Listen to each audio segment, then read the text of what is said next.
بایجان دا خلک یو متل کوي خار ناپرسانو چې دا څه کیسه ده؟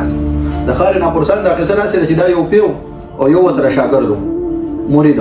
دواړه تللي چې یو خار ته بیا په هغه خار کې د مرید ته ویلي چې ورشه پلانې شي راواله ډنګرې راواله هغه تللي بلا سامان یې راغشتي او ټول سامان هلته کې په هغه خار کې په روپۍ و چې راغی نو ورته وی هر یو څیز په روپۍ وایي دا خو ډېرې مزې دي دلته پیر ورته ویلي چې هلکه دا خو په رښتیا ډېرې مزې دي خو د ځای نه خپې ویستل پکار دي ځکه چې دا خلک دومره کمعقل دي چې هر څیز په روپۍ ورکوي خیر مرید ورته ویلی یو 2-3 ورځې دلته کې انجای کوو بس دلته کې پاتې شوي دي 2-3 ورځې په بله ورځ باندې را دوی چې کوم ځای کې پاتې کېدل د دوی په دې ګاونډ کې چېرته یو مولا رور روانو د شپې په غلا پسې راوتلی او چې د چا کور ته غلا پسې په دیوال وړېده دیوال ته یې لاس کړي دي نو هغه دیوال یې په ځان باندې راغورځولی دی دیوال پرې راپروت دی سړی پکې مړ شوی دی چې سار شوی دی نو رور یې تللی دی قاضي له ورته وی قاضي وایي زما رور باندې د پلاني دیوال را پرېوته او یو ګوره دیوال یې کمزورې والی زما رور پکې مړ شو قاضي ورته وی راوله بس چې کله یې راوستلی رور کور مالک ورته وی وګوره دا دیوال یې کچه والی او کمزور او سړی یې مړ کړ هغه ورته یې وایي قاضي صاحب دا زما غلطۍ نه دی دا خو د ګلکار غلطۍ دی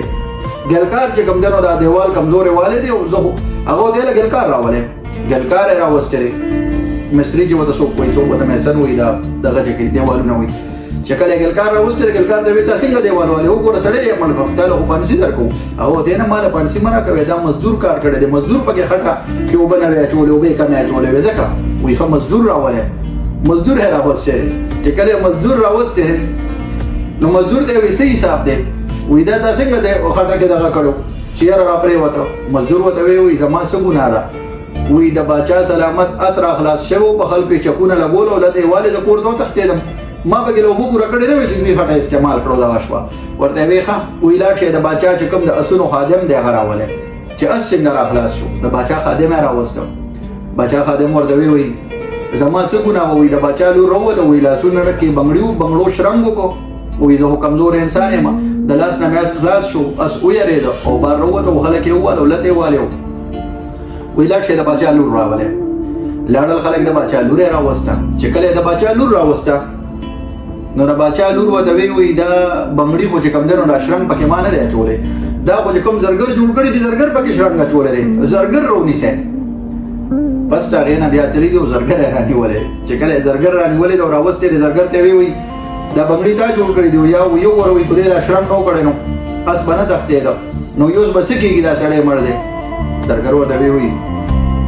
دا خو بنګړي دي او شرنګ به لازم کوي چې شرنګ نه کوي څوک یې نالي ورته وی هلکه مطلب دا چې د دې ذمهوار هم ته یې ځکه چې تا پکې دا شرنګ اچولی دی بې شرنګه بنګړي جوړوه ویې له دې زرګر له پانسي ورکړې کلیان ټول خلک راټول شوي دي په یو میدان کې او زرګر له پانسي ورکوله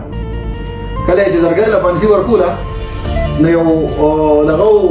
د پانسۍ هغه پندی ورته کله غاړه کې اچولی نو جلاد ته یې ویلي چې راشه دله جګ ورکړه چې بس سړی ختمېږي ټول خلک ترې نه راته وو که نه نو په هغې کې د زرګر دا سټ دومره نری و چې دی نه پانسي کېده جوړ بیا ویلي دي وایي اوس څوک و قاضي ته یې ویلي دي جلاد چې څوک و دا خو د زرګر د سټ نه را کړی وځي هغه کړی غټه و زرګر سټ نری دی ورته ویې وګوره چې دا کړی په چا برابر شو هغه پانسي سړی پانسي کول دي نور څه نشته بس د هغې نه یې داسې کار کړی دی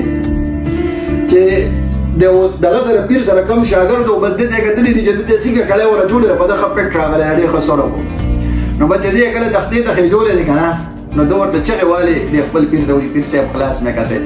هغه ورته وایي ښه بیا داسې کار کړی دی دا ټول یې راټول کړي دي پیر صاحب او د خلکو ته یې وایي راشه ما پانسي کې دوی ورته وایي چې تا ولې پانسي کو وایي نن ورځ باندې چې څوک مړ شو نو هغه به شهید وي جنتي به وي وایي د دې وجې نه بس د جنت ته زه ځم وایي زما دا شاګرد پرېږدی ما پانسي کې نو بیا د هغه ځای هغه باچا ویلي چې ما پانسي کې او وزیران یې وایي چې موږ پانسي کې او د یو بل نه مخکې کېدل ور سړي ځان ته په غاړه کې د پانسۍ هغه کړی اچوله او دا چې کوم دی نو پیر او مرید دواړه شو غروالي دي وایي راځه چې خپې وباسو دې ځای نه وایي دا څه خار ناپرسان دی د خار ناپرسان دا قصې داسې نه ورسېدې بالکل